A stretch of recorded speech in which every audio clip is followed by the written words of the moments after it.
They're taking black jobs now.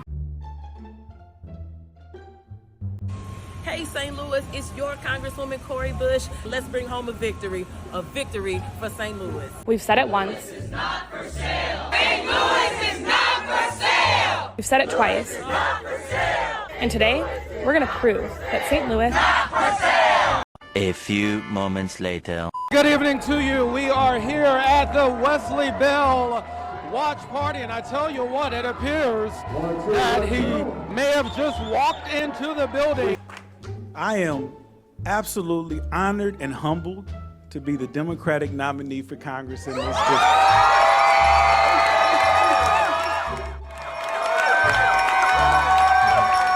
Say it ain't so. Another black job's gotta go because Cori Bush has been defeated. Okay, so this guy, Wesley Bell, good friend of Cori Bush, apparently has managed to pull the Uno reverse and get her removed in the Democrat primary, where he basically cooked her thanks to her radical ideology on the Israel-Hamas conflict. So for those who don't know, AIPAC has been on a tear trying to basically remove members of the squad, or anyone for that matter, who is critical of Israel. Like, you see all of these ridiculous protests and stuff that are going on all over the place. These people are radicalizing people all over America and the world.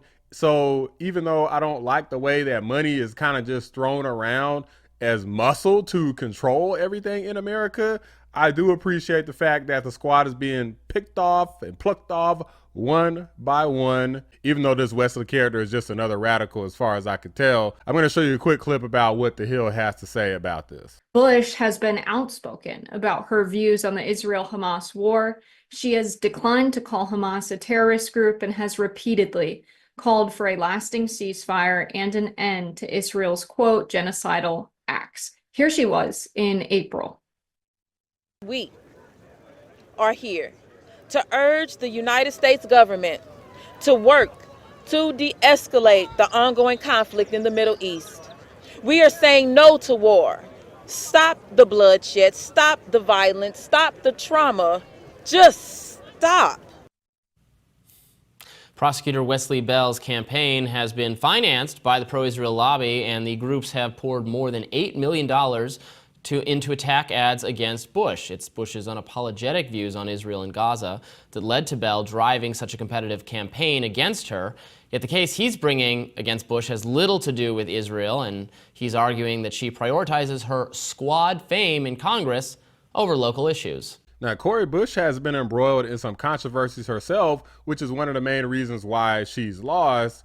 One of the controversies is how she is basically misusing funds. So what a lot of these people do, this is why I don't trust Democrats. What a lot of these people do is their heart is probably in the right place at first. Then when they get the power, they don't know how to control themselves, and they always end up abusing it and misusing the funds. Because what Cori did is she got into Congress and then started talking about how she needed extra security because her life was in danger and she's receiving all these death threats and all of this ridiculous stuff, even though the money is going straight to her husband, not just some security team. And she says her husband is like over the security team or some nonsense like that. We'll have to see when the votes come in. But Jamal Bowman in New York, of course, another member of the squad, just lost his primary. Cori Bush has been saying all these things about Gaza and falsely claiming that there's a genocide. None of that is true.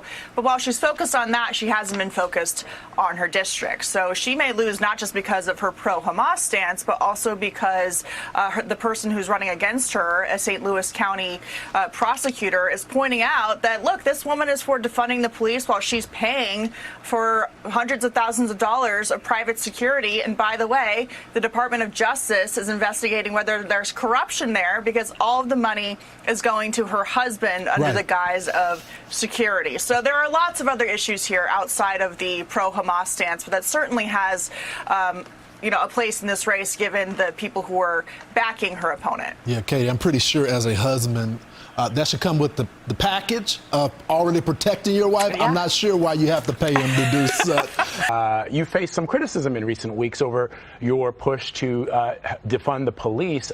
Campaign records show that you spent roughly $70,000 on private security, and some critics say that move is hypocritical. What's your response to those critics? They would rather I die. You would rather me die? Is that what you want to see? You want to see me die? You know, because that could be the alternative. So either I spent $70,000 on private security over the last few months, and I'm here standing now and able to speak, able to help save 11 million people from being evicted, or I could possibly have a death attempt on my life. And we're also talking about the same exact people who say horrible things about me, who lie to build up their base. And then because they lie about me, I receive death threats. Now, they don't address the fact that I receive death threats after they go on air and say horrible things about me. But then they want to say, oh, but she needs private security.